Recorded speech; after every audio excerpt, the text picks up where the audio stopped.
Yesu yubahwe ibihe byose, Imana ihabwe icyubahiro. Shalom ahantu uri, shalom mu bugingo bwawe, shalom mu mutima wawe, shalom shalom, ndagushuhuje igihugu cyose uherereyemo, shalom. Karibu dusenge, zinduka usenge, byuka usenge. Njye wumva ko dosiye yanjye yari yanditse nabi, dosiye yanjye yari yanditse nabi, Yesu ayibonye ayihindura neza, Yesu ayibonye ayihindura neza.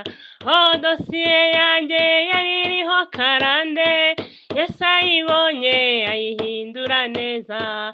Dosiye yanjye yari iriho kugumirwa, Yesu ayibonye ayihindura neza. Oh, dosiye yanjye yari yanditse nabi, Yesu ayibonye ayihindura nabi. Ayi, dosiye yanjye yari iriho ubukene, dosiye yanjye yari iriho kubyaragura, nta mugabo mfite, Yesu abibonye abihindura neza. Dosiye yanjye yari yanditse nabi, Yesu abibonye ayihindura neza. Oh, dosiye yanjye yari iyo guhera mu byaha, Yesu abibonye ayihindura neza. Dosiye yanjye yari yanditse nabi, dosiye yanjye yari yanditse nabi, Yesu ayibonye ayihindura neza. Oh, dosiye yanjye yari iriho inzingo, Yesu ayibonye ayihindura neza, Yesu ayibonye ayihindura neza. Haleluya, haleluya, haleluya. dusome Yosuwa igice cya 14 murongo wa 7. Aravuga ngo icyo gihe nari maze imyaka 40, twari tukiri i Kadeshi y'i Baruneya. Mose umugaragu w'Uwiteka antuma kujya gutata igihugu.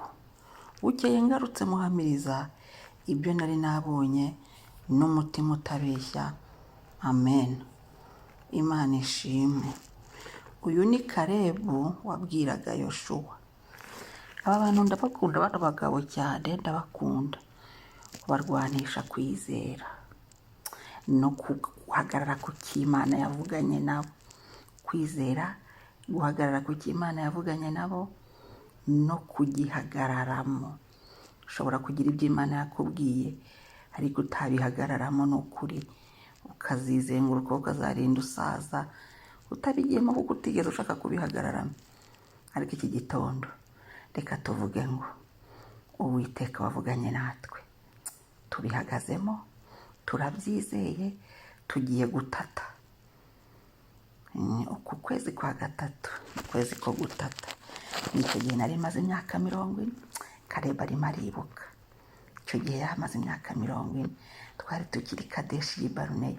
Mose umugaragu w'Uwiteka antuma gutata igihugu.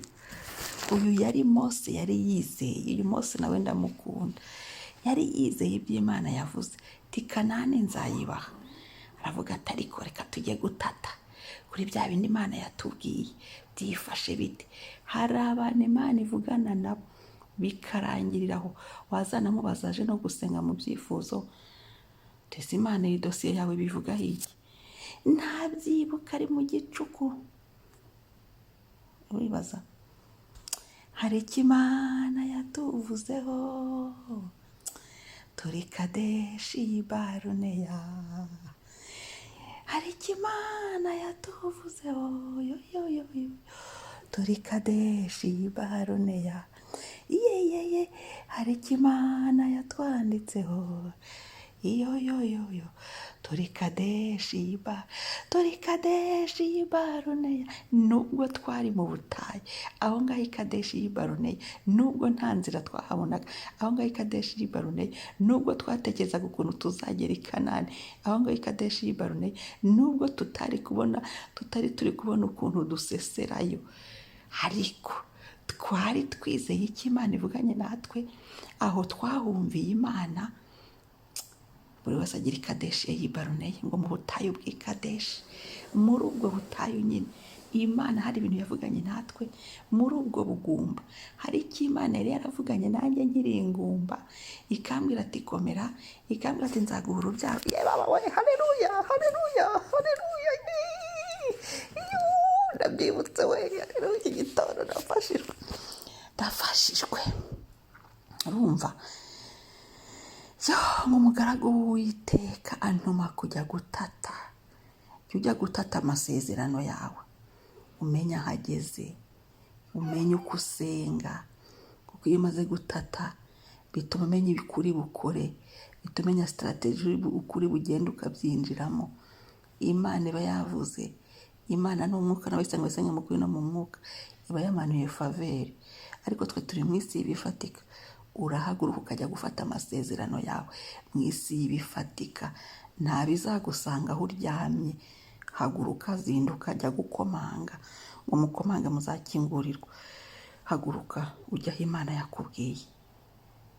Niba Mose yakoze ajya gusura, aravuga ati wakoherezayo nkamenya iby'iki gihugu, wajya kureba ibi bintu, haleluya, wajya kureba aho tuzamenera, aho tuzinjirira. Imana ishimwe.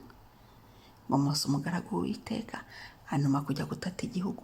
Bukeye ngarutse muhamiriza ibyo nari nabonye n'umutima utabeshye. Iyo twagiye gutata tuzana amakuru. Ushobora kujya gutata usenga, ukajya gutata ukavuga ngo Mana, wambwiye ibi, none dore igihugu ndimo, dore amategeko yacyo, dore uko ameze. Ukajya gutata, Imana ikakubwira ati buretse ihangane, ngiye guhosha ibi bintu, hanyuma nkwigize imbere. Imana ikakubwira ati cyangwa haguruka, cyangwa se buretse nze ngucira inzira, tirindira nkuzanira umuntu ukujyana. Hari icyo Imana yatuvuzeho, turi Kadeshi Baruneya. Amina, haleluya. Igitondo ndi kubura uko mvuga Imana, ndumva bindenze, ndumva umunezero. Reka dusenga Imana. Hari amasezerano ufite, haguruka ujye gutata. Wayatata usenga, no mu bikorwa, mu mwuka no mu mubiri biragendana. Hari icyo Imana avuganye nawe, haguruka ujye gutata. Nudahaguruka ujye gutata, uzarinda usaza utakinjiyemo.